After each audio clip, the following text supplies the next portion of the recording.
A conversa de hoje é com Kátia Faria Hopper.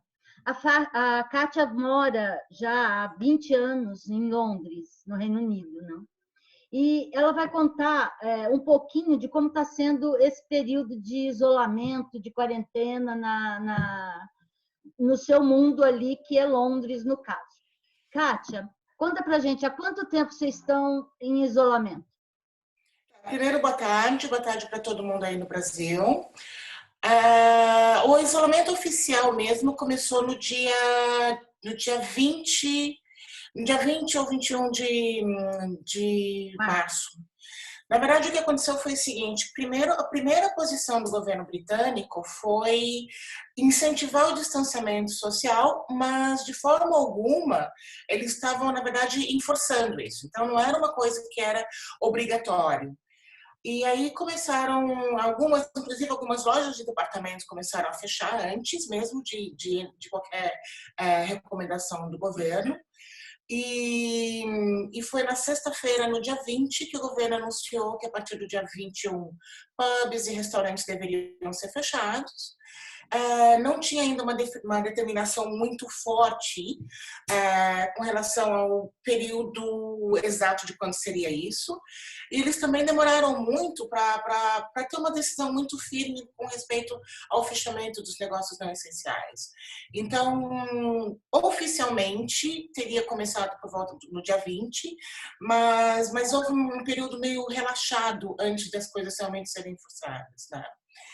Então, você teve grandes marcas ainda abrindo, muitos negócios ainda abertos, que, de uma certa forma, estão se refletindo agora nos números que a gente está vendo, que estão vindo daqui do Reino Unido, né? Ô, Kátia, como que está sendo essa comunicação do governo com a população? É uma coisa diária? É jornais, TV? A gente tem o briefing, que é o briefing do governo todo dia por volta das 5 horas da tarde, que é o briefing que agora que o Boris Johnson está agora se recuperando do coronavírus, cada dia é apresentado por um dos seus ministros. Então às vezes é o ministro da Saúde, às vezes é o ministro da Casa, que seria equivalente ao ministro da Casa Civil, onde se discute o número de mortes, o número de novos casos. Mas ainda é uma coisa muito restrita. Então, a gente acredita que os números ainda estejam sendo subnotificados, porque os números não consideram os números das pessoas em casa de repouso, por exemplo. Eles só estão computando os números, os casos registrados em hospitais e os óbitos ocorridos em hospitais. Então, se tem na Inglaterra, porque você tem também um approach diverso, diferente da Escócia, do país de Gales e da Irlanda, você tem a impressão de que na Inglaterra, principalmente, os casos estão sendo muito subnotificados. Então, e o fato do Boris Johnson não estar ali, pessoalmente, e por recomendações médicas não se envolver com nenhum assunto de Estado no momento, você vê ainda um pouco de incerteza dentro da própria equipe do governo. Então, a própria equipe do governo ainda tem as suas desavenças. Você tem um grupo dentro da equipe de governo que acha que tem que começar a distender um pouco, né, toda a quarentena o mais rápido possível. Você tem um outro grupo do governo que acha que não, que a saúde pública é prioridade. Então, vai depender muito de quando Boris Johnson voltar para saber que rumo que o governo britânico vai tomar. Então, por exemplo, você vê na Escócia a Nicola Sturgeon, que é muito mais firme, ela é muito mais aberta e os números dela, e ela é muito mais franca no que ela diz durante os briefings. Ela mesma reconhece que na Escócia o número de pessoas, de óbitos dentro das casas de saúde, dentro dos asilos, não estão sendo considerados. E ela é muito franca com relação a isso. Já quando vem o governo geral britânico, eles ainda não abrem, não são tão claros nessa questão. Como que está sendo? Como é que foi para a população, por exemplo, a questão do Boris Johnson ter sido internado com a Covid-19? Combate, isso aí alertou mais a população? Como é que foi recebido isso aí por vocês?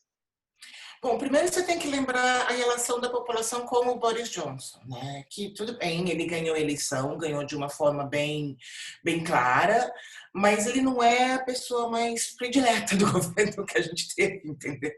Ele foi muito mais assim, tipo, ou ele ou ninguém mais um pouco nessa última eleição. Então, sim, as pessoas ficaram alertas. Você tem dois tipos de imprensa diferentes. Uma coisa da mídia aqui no Reino Unido é que a mídia é muito clara em que bandeira ela carrega, né? Então, você tem os jornais que são os jornais que se identificam com o Partido Conservador, e aí, para esses, o Boris Johnson é um herói. Aí você teve os jornais que já são um pouco mais liberais, com um pouco mais de cuidado, falando, bom, aconteceu e agora ele está vendo que algumas coisas que ele, da forma como ele estava criticando, ou a forma como ele estava criticando ações dos outros países, como voltou para ele, bad karma, né? Mas eu acho que, na verdade, a pessoa falou, oh, tá, aconteceu com Boris Johnson, mas aí ele foi internado no hospital público. Então, eu acho que para o britânico foi muito mais a coisa da valorização do serviço público, mais uma vez, do que necessariamente ter uma empatia com o Boris Johnson. Sabe? Eu acho que o britânico é muito orgulhoso do sistema público de saúde. Né? É a grande bandeira. Na verdade, foi o país que começou com o sistema público de saúde. E então para eles assim, o Boris Johnson ter ficado doente não foi bom, óbvio, né? Tá, o governo não ficou à deriva, mas as pessoas também não ficaram assim, tipo, o que vai acontecer com o Boris agora? Era muito mais assim, tipo, que bom que ele agora vai entender como funciona o serviço público de saúde. Como o Serviço Público de Saúde está reagindo a isso.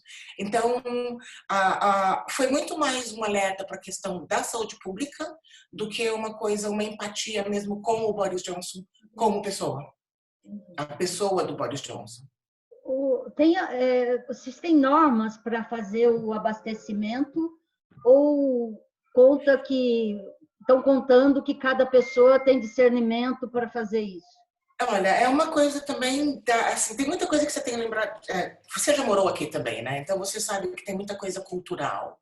O britânico, ele não gosta muito de seguir ordens, então o começo do isolamento foi uma coisa muito complicada, porque as pessoas não tinham noção do que seria. Então o começo foi como quase todo lugar no mundo, né? Então, assim, teve essa compra de pânico, que você chegava no supermercado e não tinha nada, você não tinha o básico, que seria um macarrão, um molho de tomate, o famoso papel higiênico. Você não achava nada disso no supermercado. Agora já está mais tranquilo, agora você encontra tudo no supermercado. Muito diferente do que tem acontecido nos outros países, aqui a quarentena não é uma coisa rígida, no sentido de que você não pode sair de casa. O governo o tempo todo estimula, sim, as pessoas a saírem de casa para algum tipo de exercício. Então, os serviços essenciais são supermercado, farmácia e correios. Esses três serviços ainda estão abertos e funcionando muito bem. Assim, transporte público funciona muito bem. Tá todo mundo, quer dizer, os trabalhadores de serviços essenciais dependem disso. Agora, na questão de abastecimento, agora normalizou. Né? Então, você tem as filas fora do supermercado, você tem gente com máscara, você tem gente sem máscara, mas nas farmácias, geralmente, eles pedem para ser 2 pessoas por vez na farmácia. No supermercado, mesmo dentro do supermercado, você tem a fila para entrar no supermercado, você tem a fila no caixa, você tem uma distância de 1,5 metro, 2 metros entre as pessoas. Mas e também tem muita coisa, tipo, o horário determinado para as pessoas vulneráveis. Então, eles têm um slot no supermercado para os trabalhadores de serviços essenciais e depois um slot para as pessoas vulneráveis. E depois disso, abre para o público normal. Então, de uma forma de assegurar também o abastecimento para eles. Quando você sai para fazer as suas compras e tudo mais, você percebe que estão realmente vazias as ruas ou você acha que tem um movimento um pouquinho acima do que seria desejável? Olha, eu acho que as pessoas estão, até porque o tempo aqui e a relação do inglês com o tempo também é uma coisa muito, né, muito complicada, porque eles têm o inverno aqui é muito longo e é muito escuro e é muito frio. Então a gente está entrando na primavera e os dias estão lindíssimos. Né? Então isso está fazendo com que as pessoas tenham saído mais, estão mais na rua. Mas você também vê que as pessoas estão mais na rua um pouco com propósito. Entendeu? Então você vê que estão fazendo suas compras, estão levando o cachorro para passear, estão exercitando. Então você vê muito movimento de pessoas correndo, você vê muito movimento das pessoas fazendo caminhadas. Você vê muito assim os pais com os filhos levando os filhos para o parque para se movimentar um pouco, para se mexer um pouco, mas não está sendo uma coisa tão rígida como tá na Espanha, ou como está na Itália, ou como está na França, que assim você só tem que ter autorização para sair de casa. Aqui não está sendo assim. Eu não sei até que ponto, com o aumento de número de casos, se eles vão chegar a esse tipo de comportamento. Eu acho que para o britânico aceitar isso vai ser um pouco difícil. Então, acho que é mais fácil eles aceitarem, por favor, evite o contato, não vá para o parque para fazer piquenique, vá para se exercitar, vá para caminhar um pouco. É mais fácil eles aceitarem do que você vir com uma coisa um pouco mais draconiana.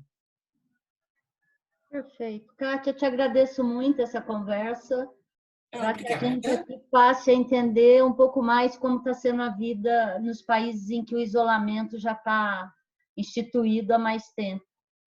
Sim, agora vai ampliar por mais 3 semanas, né? A gente vai ficar, já foi anunciado mais 3 semanas. E a gente só quer, não vê a hora disso acabar, né? E vocês se cuidem muito. Você também, minha flor.